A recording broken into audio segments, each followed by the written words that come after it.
Tracie Turner-Jackson. She's going to tell us about her story and her experience with overworked and unrested doctors and what happened to her daughter because of it. Stay with us.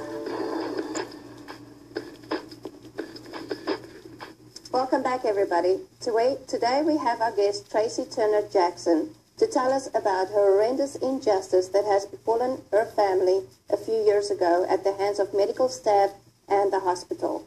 Welcome to Point of View, Tracie. Thank you for having me. Well, Tracie, can you please take the floor and tell us in detail what happened to you and your daughter? Well, I carried my daughter for 9 months with no problem. I was losing a little liquid, and the doctor asked me to come in for a sonogram. And he gave me a sonogram, and he decided I was 38 weeks, so I was full term to induce my labor. Well, he was getting ready to get off, so he turned me over to one of his colleagues in the same practice. Well, unfortunately, I had no contact with his colleague during the whole 9 months I was carrying my baby. And the doctor decided to give me a drug that was non-FDA approved to induce my labor. And it caused my uterus to rupture, and my daughter was pushed out into the abdomen area and was without oxygen. And now she's 13 years later, a paraplegic, G-tube-fed, nonverbal child.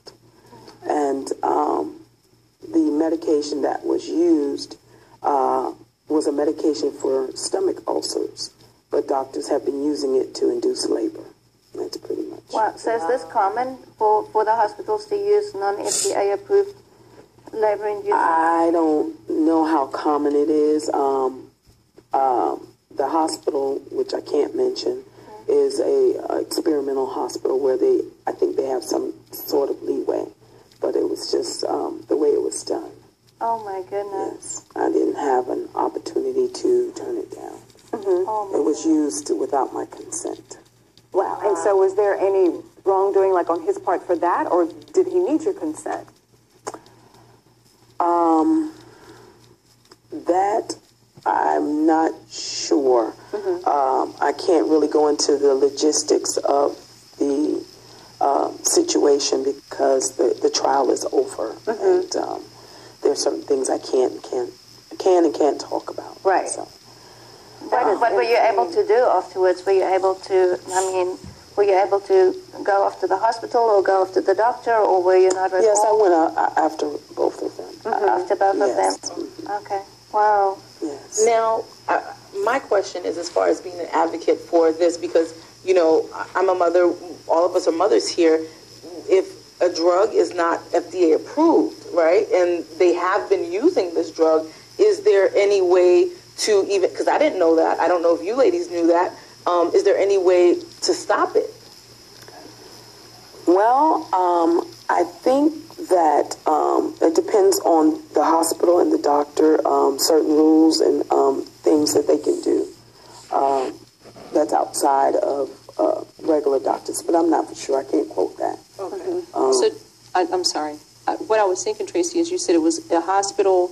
It was an experimental hospital. Do you mean like a training hospital? I'm sorry, not experimental. I'm sorry. I didn't mean to say experimental. No, I'm just but it's a training. Yes. It's a training hospital? Yes. Okay, so it's a training hospital for residents and different ones coming out. So, but you actually had a licensed doctor. He was not an intern. Yes. He was not a resident. He was a full-fledged doctor. And he never asked you anything about the medication before he gave it to you, because I'm thinking, suppose there were components in that particular medicine that will cause an allergic reaction, send you into convulsions or something of that sort, especially if you said it wasn't your doctor. So with you not being asked anything, that wasn't something that could have come up in your case by them not checking, you know what I mean, and not asking, because I'm really surprised.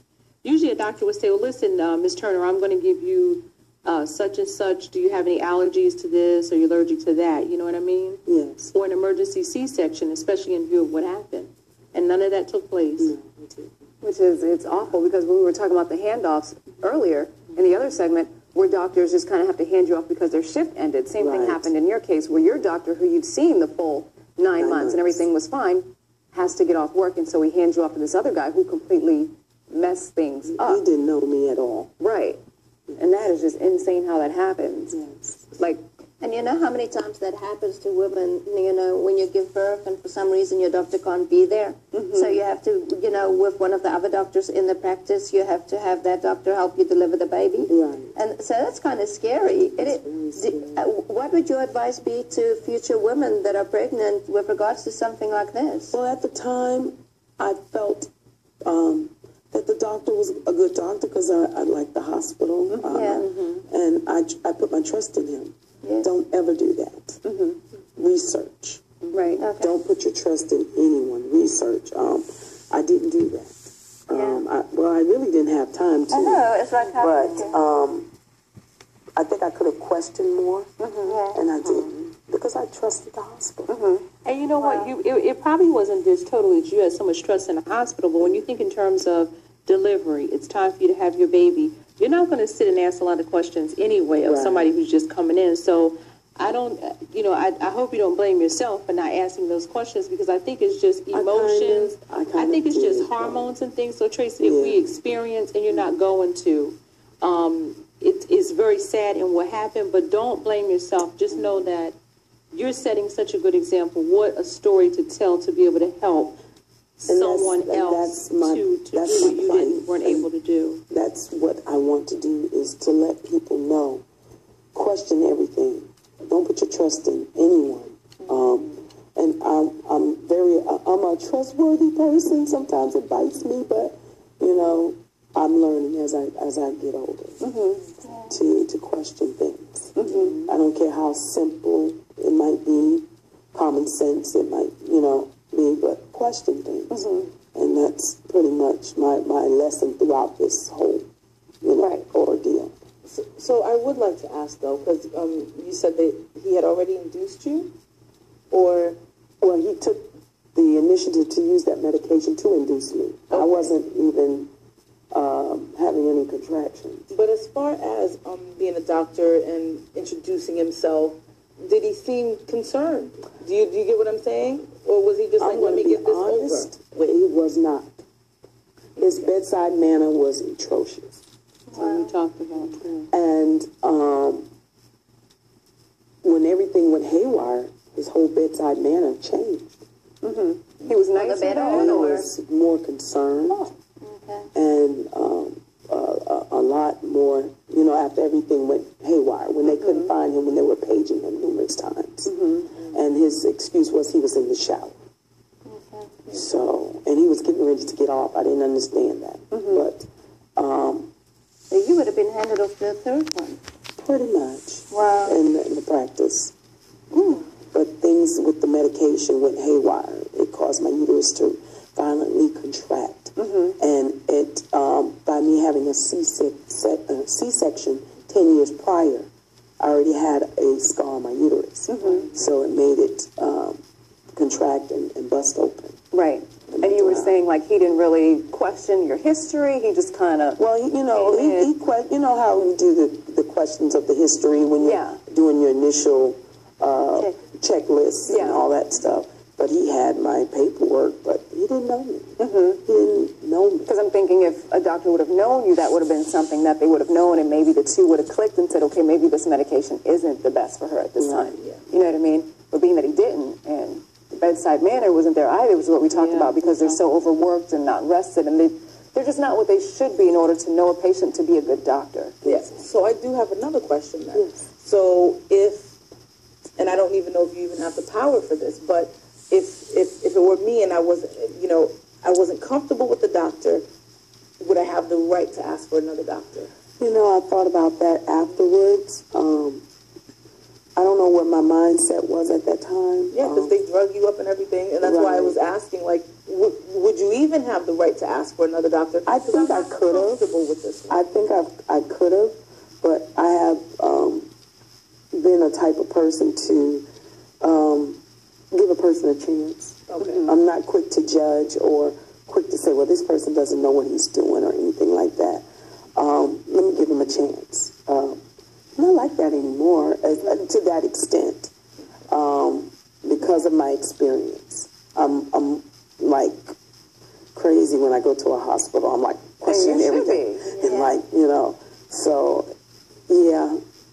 I probably could have asked for another doctor. But see, we don't would they think have about that, granted though. you that wish? But And that I that's what don't I'm know. thinking. But That even I if don't they know. do, you might then get another doctor who's got an attitude because now he's got to come out of his schedule of patients to come and, work onto this doctor's schedule. It's like Right. you don't know even if that's... I mean, the ultimate is to obviously try to always get the doctor that knows you, that's been with you. Now, Tracie, I don't know if you mentioned it earlier on, but exactly like what damage happened to your daughter? What came from that? She has cerebral palsy that was due to a uterine rupture. She was without oxygen asphyxiation. Okay. And what it did, it caused brain damage to the part where she is paraplegic. She's unable to walk, talk, or eat. Oh, my goodness. But she's a very beautiful young lady. She's 13. Very outgoing in her own right. A diva. Because I don't play about my daughter. She looks good. She's going to get all the help that she needs, all the therapies that she needs. I take very good care of her. Because when I asked God to give it to me, I promised him that I would take care of her anyway. She came to me. And he knew who he was giving her to. Yeah, they always say that. That's Always even more reason, because when Z was saying about asking for another doctor, see, mine came up before I delivered. And what I did, and that's why I'm saying, when you're in delivery, I don't think you think about those things and having You just another want doctor. this baby out of you. It's before. If you see some kind of treatment or something, you know what I mean, then you start speaking up or you have your little doubts. But just like you said, you had that doctor the whole time. Right. Because with your hormones raging, all you're thinking about is delivery, delivery, delivery. Let me get this done and let me get it over with.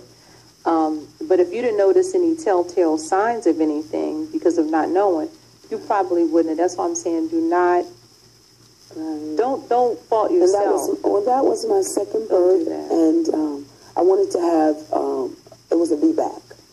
So, I wanted to try to have a VBAC. Right. So I think that's where That could have been one of the things too, because usually if you have a C-section, you have to have they it. want you to do a neck C-section. Exactly. Well, Tracie, I really appreciate it. This is truly every mother's nightmare, and it's almost unbelievable. I thank you once again for sharing your story with us and helping us and our viewers understand your tragedy. And hopefully we will be able to keep our eyes open, ask a lot of questions, so something like this does not have to happen again. Up next, our lovely Lena G with more of our favorite head-to-toe beauty tips and fashion rules. Stay tuned.